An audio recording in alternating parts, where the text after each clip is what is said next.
few years ago, I had an ungrounding experience which forced me to meet parts of myself that I did not want to acknowledge. And ever since then, I can't stop seeing it in the world around me too.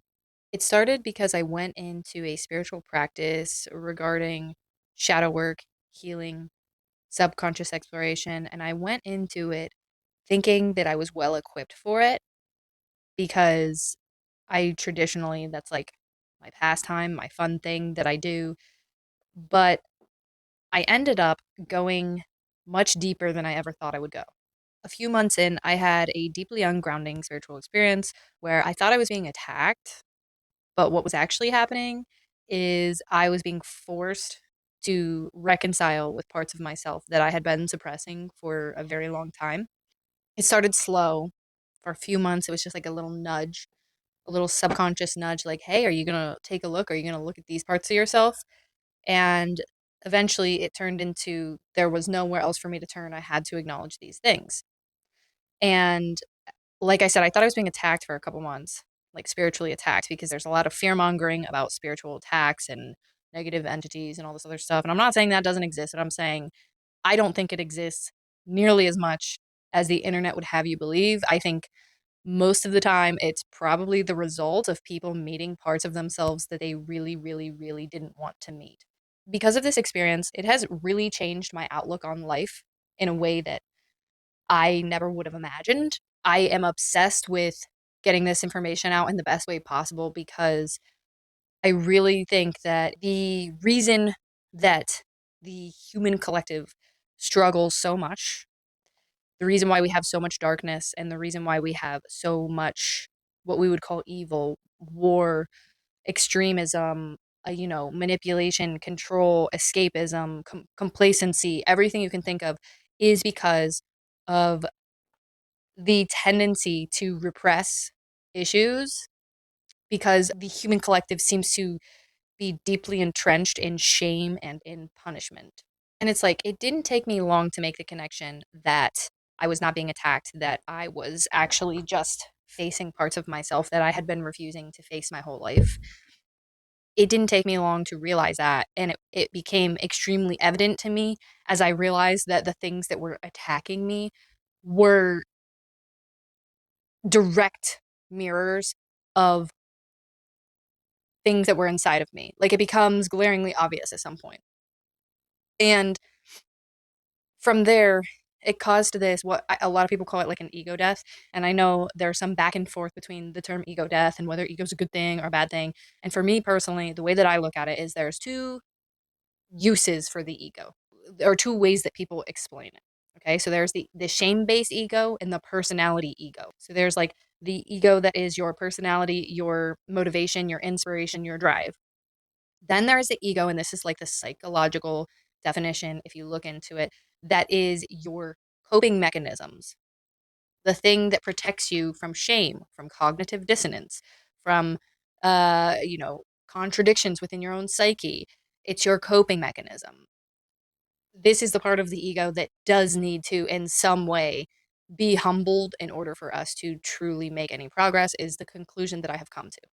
And this isn't just like something that I realized and, ooh, I'm fixed. That's not how it works at all. Because for the last couple of years, I have intellectually embodied this understanding.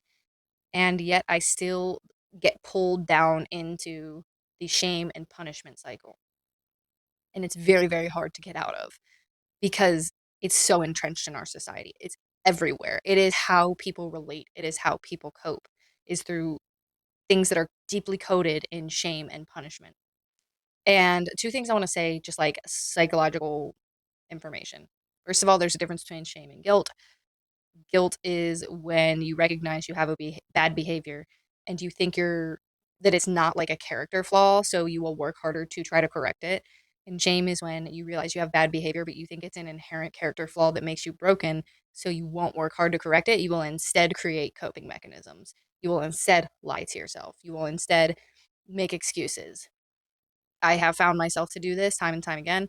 It's very hard to get out of. And then punishment, which is, it sounds harsh when I'm saying it, and it is harsh. It's so deeply ingrained into our unconscious due to our culture.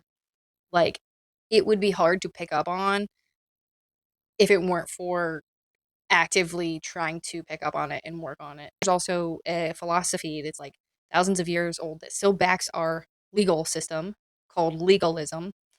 And it essentially operates off of the principle that humanity is inherently selfish and inherently flawed and evil.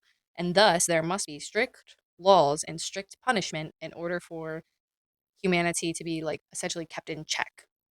The problem with the fact that this is still what most of us base our behavior modification off of is that we now know that punishment doesn't actually modify behavior, whether it's right or wrong. I would argue that it's wrong, it's abusive, but it doesn't actually modify our behavior. It instead teaches us how to lie to others and to ourselves.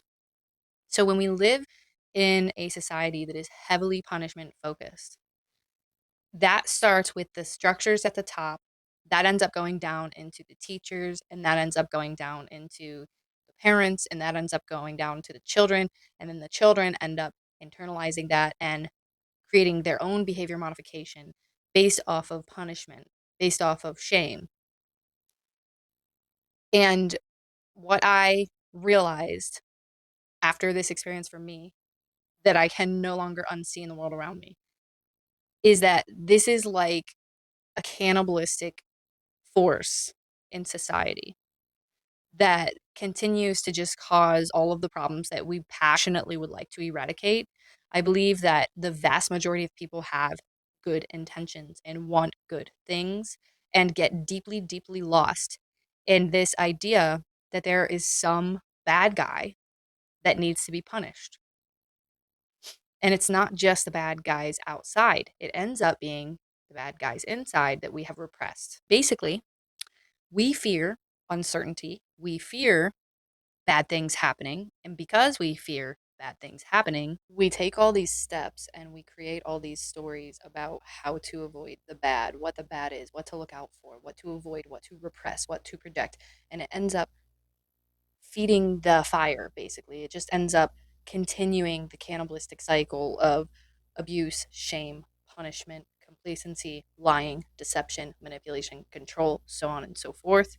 And the best way to deal with this is to first deal with it within, to first meet the parts of oneself that we deeply feel deserve to be punished and are deeply ashamed of, and get to know them really well and learn to hold ourselves accountable with love and to heal shame and to deal with those issues within.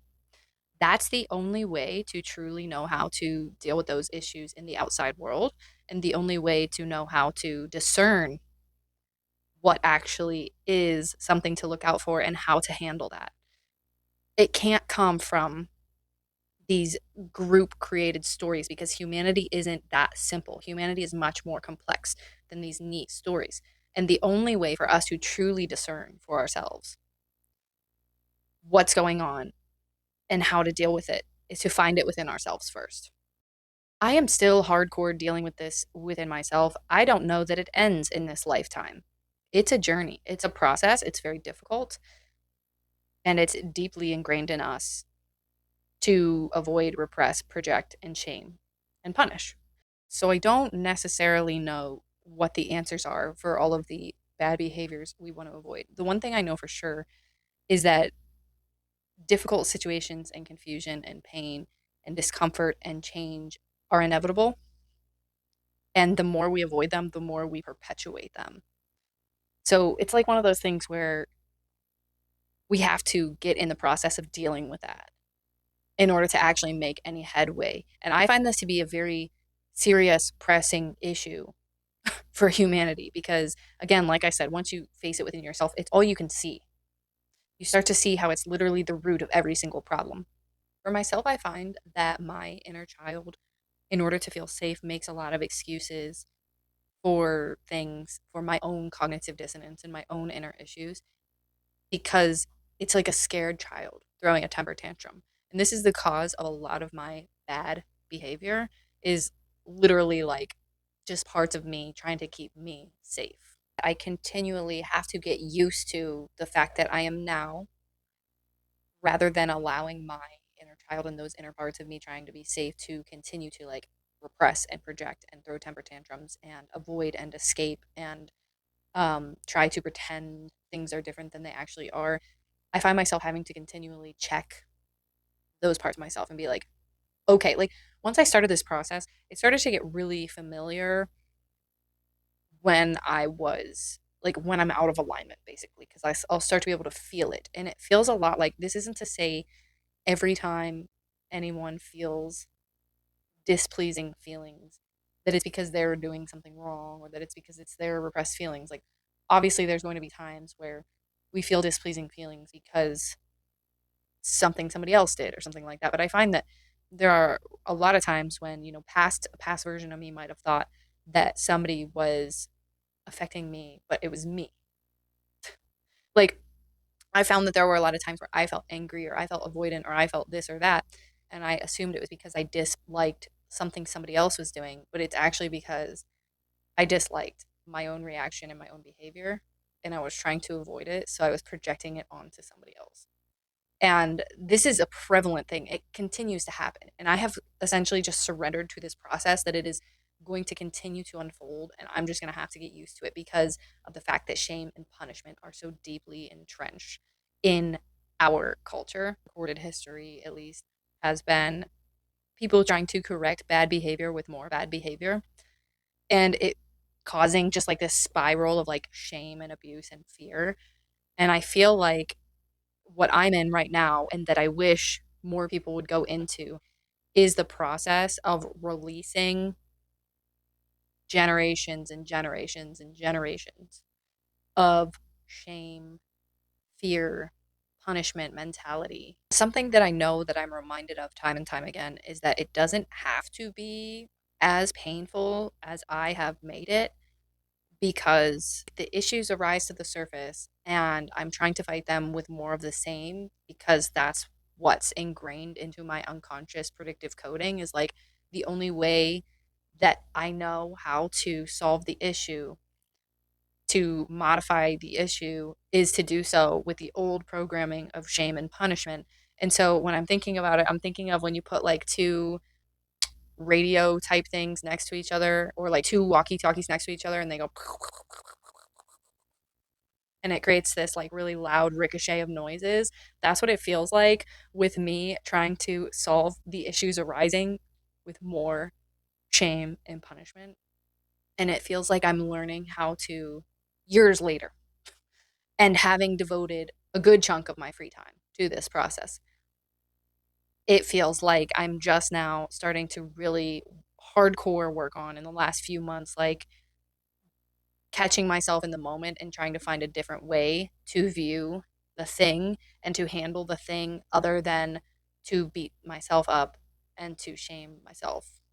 Having done this in myself, it has changed my life in so many positive ways and made me a better person in so many positive ways that I strongly wish and feel that more people should get into the subconscious exploration and deprogramming of repressed shame journey because that's what's going to fix the world's problems. And I truly believe that.